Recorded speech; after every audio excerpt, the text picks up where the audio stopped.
Boa noite, meu nome é Rodolfo, sou estudante de Engenharia Geológica pela Universidade Federal de Ouro Preto, UFOP, e hoje vim apresentar uma espécie de relatório, uma breve apresentação do que se trata do método de datação urânio-chumbo, ou popularmente conhecido como datação UPB. Esse é um trabalho da disciplina de Geocronologia, da turma 11. Hoje é 12 de dezembro de 2021. Vamos lá. Eu quis segregar a matéria em três partes, mas intuito com a ideia de ser mais didático possível. Separei em introdução, na própria explicação do método urânio-chumbo e finalizando com uma parte da curva de concórdia, para fechar tudo certinho, bem amarradinho. Vou passar aqui. Bom, em relação à introdução, eu quis separar da seguinte maneira. Quis comentar sobre a importância dos isótopos, né, no geral. Dentro da geologia, não só da geocronologia, os isótopos têm uma função muito importante, que é a de entender a evolução dos processos, a datação das coisas, de quão antiga alguma coisa é, algum elemento, alguma amostra, né? E dentre os isótopos, a gente pode segregá-los em duas vertentes, né? Os isótopos leves, que é o carbono, o nitrogênio, o oxigênio, e os isótopos pesados, né? Como o próprio urânio, o chumbo, o tório, enfim. Os isótopos leves não é nosso material de estudo, uma vez que eles, apesar de servirem também como método de datação, eles servem com um caráter mais superficial, né? Para entender outras áreas da geologia, como, por exemplo, estudos paleoambientais, paleoceanográficos, estratigráficos, de glaciações, esse tipo de coisa. A paleontologia utiliza muito do isótopo de carbono, por exemplo, né, para fazer suas datações. E em relação à datação de coisas de amostras mais antigas, como rochas, né, para saber até sua origem, sua localização, a gente precisa recorrer aos isótopos mais pesados, né, e portanto os mais instáveis. E isso se dá pelo motivo de que esses isótopos têm meia-vida maior, né, o grande meia-vida, né, e aí a gente entra no conceito do que é a meia-vida. A meia-vida, também conhecido como período de semi-desintegração, né?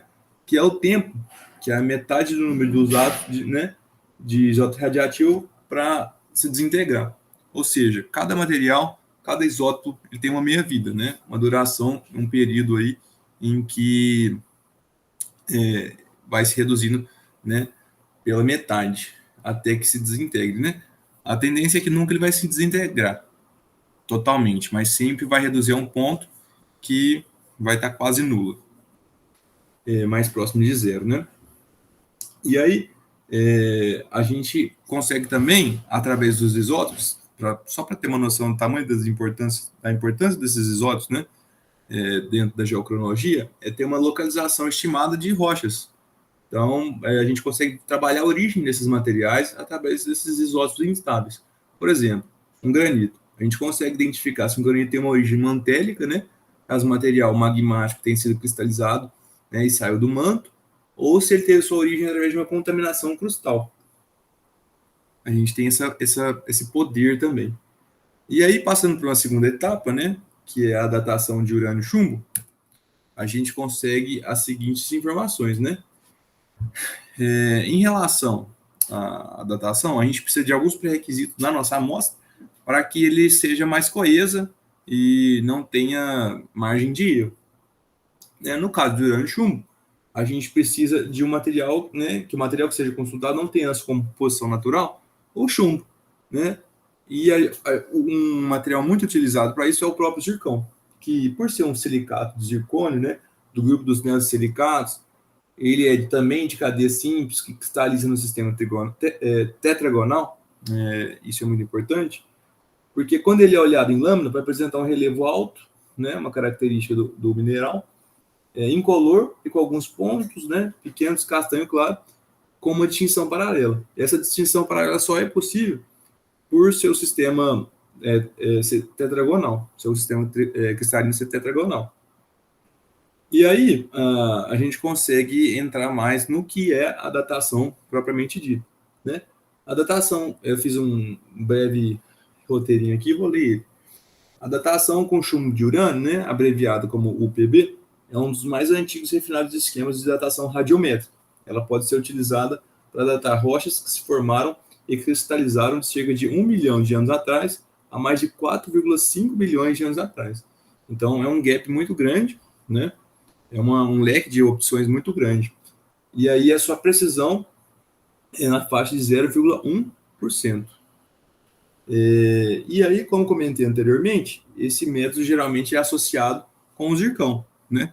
Até pela disponibilidade do zircão e esse match que esse mineral dá com urânio e chumbo, né?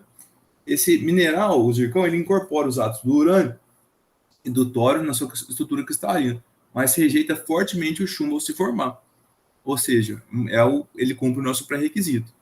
Como resultado, esses depósitos de zircão recém-formados não conterão chumbo, o que significa que qualquer chumbo encontrado no mineral é radiogênico. Como a taxa exata na qual o urânio se decompõe em chumbo é conhecida, a proporção atual do chumbo para o urânio numa amostra pode ser usada para determinar com segurança a sua idade. Ou seja, a gente consegue estimar aí a sua idade com base nessa taxa, né? Entre um e outro. E aí o método depende de suas escadarias de decaimento separadas. A série de urânio de 238, urânio 238 e chumbo 206 tem uma vida de aproximadamente 4,47 bilhões de anos. E a série dos actínios de urânio 235 a chumbo 207 tem uma vida aí de aproximadamente 710 milhões de anos. E aí a gente entra também na próxima etapa, que é a curva de Concorde. Eu não botei os tópicos aí, mas tem um gráfico só para ilustrar.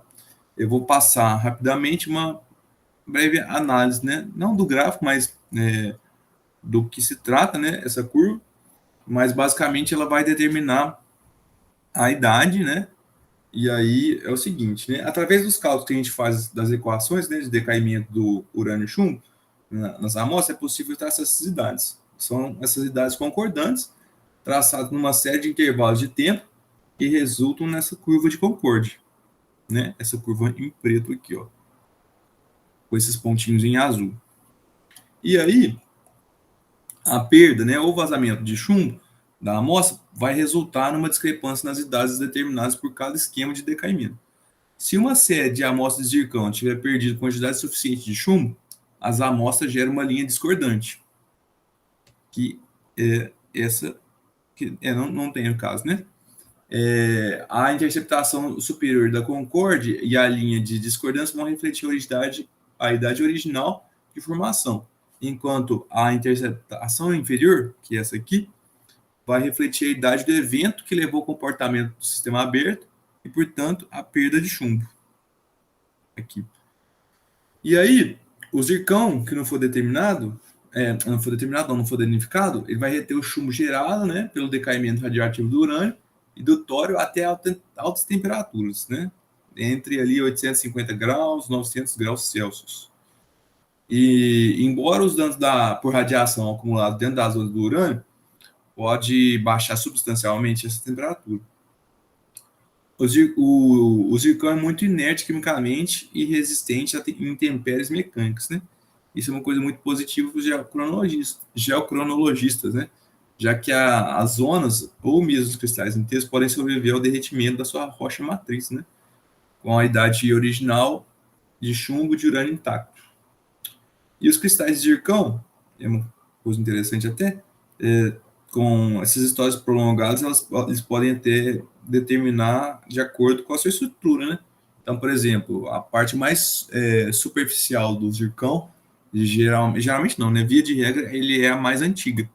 Ele é todo bandado, né? Quando você vê ele assim, macroscopicamente. E a parte mais interna dele é a parte mais antiga. E a parte superficial é a parte mais nova, certo? E aí são as características herdadas dele aí conforme a sua cristalização. Bom, basicamente era isso que eu tinha para falar. Eu espero que eu tenha atendido e tenha sido o mais coeso possível. E agradeço.